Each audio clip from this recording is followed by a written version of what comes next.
Assalamualaikum warahmatullahi wabarakatuh. Tetap semangat ya anak-anak hebat. Baik, sekarang kita lanjutkan ke materi berikutnya yaitu posisi garis terhadap sumbu koordinat. Coba diamati, apakah kalian bisa menentukan objek yang sejajar atau tegak lurus pada masing-masing gambar berikut? Kita lihat di gambar pertama adalah rel kereta, yang kedua jalan raya, yang ketiga jalan dan dipagari oleh pohon-pohon. Nah, seperti yang kita lihat ini, yang satu ini berarti yang ini sejajar dengan yang ini, sejajar dengan yang ini. Atau yang kiri, yang ini juga sejajar dengan yang kanan ini. Kalau untuk yang kedua ini, yang ini dengan yang jalan yang ini adalah yang saling tegak lurus. Untuk yang ketiga ini juga pohon-pohon ini saling sejajar. Nah, garis yang sejajar dengan sumbu X dan tegak lurus dengan sumbu Y. Nah, kalau kita lihat garisnya yang sejajar dengan sumbu X dulu. Mana yang sejajar dengan sumbu X? Nah, ini garis L1 sejajar dengan sumbu X. Ini sejajar dengan sumbu X. L2 juga sejajar dengan sumbu X dan tegak lurus dengan sumbu Y. Jadi garis L1, L2, L3, dan L4 sejajar dengan sumbu X dan tegak lurus dengan sumbu Y. Nah, ini tegak lurus dengan sumbu Y.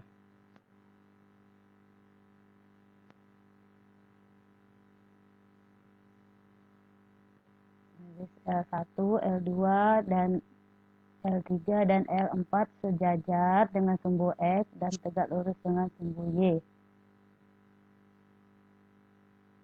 Nah, sekarang garis yang sejajar dengan sumbu Y. Garis yang sejajar dengan sumbu Y, M1, M2, M3, M4 sejajar dengan sumbu Y dan tegak lurus dengan sumbu X.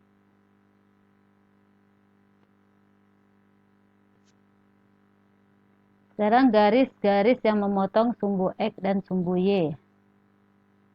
Nah, misalkan garis N1 memotong sumbu X di titik 2,0 dan sumbu Y di 0,3. Begitu juga dengan garis N2. N2 memotong sumbu Y di titik 0,3 dan sumbu X di min 2,0. Sedangkan titik potongnya adalah ini 0,3. Jadi perpotongan antara N1 dan N2 adalah 0,3. Nah, sekarang gambar berikutnya adalah garis M dan N yang saling sejajar, tapi tidak tegak lurus dengan sumbu X dan sumbu Y. Jadi M ini sejajar dengan N, tidak tegak lurus dengan sumbu X, juga tidak tegak lurus dengan sumbu Y. Nah, berikutnya diketahui titik A 32, B 3-6, dan C -52. Jika dibuat garis melalui titik A dan B, bagaimana kedudukan garis tersebut terhadap sumbu X dan sumbu Y?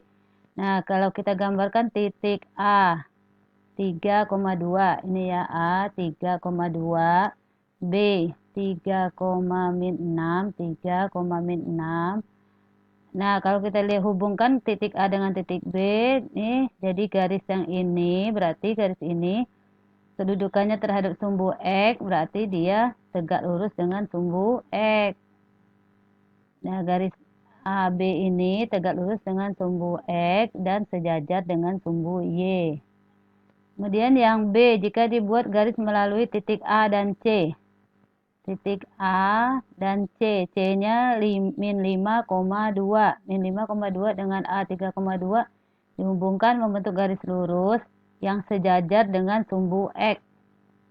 Sejajar dengan sumbu X dan tegak lurus dengan sumbu Y. Kemudian yang C, jika dibuat garis melalui titik B dan C.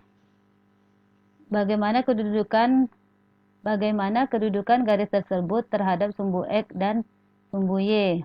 B dengan C ini B dengan C, berarti kedudukannya terhadap sumbu X dan sumbu Y tidak tegak lurus dan tidak juga sejajar dengan sumbu X dan sumbu Y. Garis BC ini berpotongan dengan sumbu X di titik min 3,0 dan berpotongan di sumbu Y di titik 0, min 3.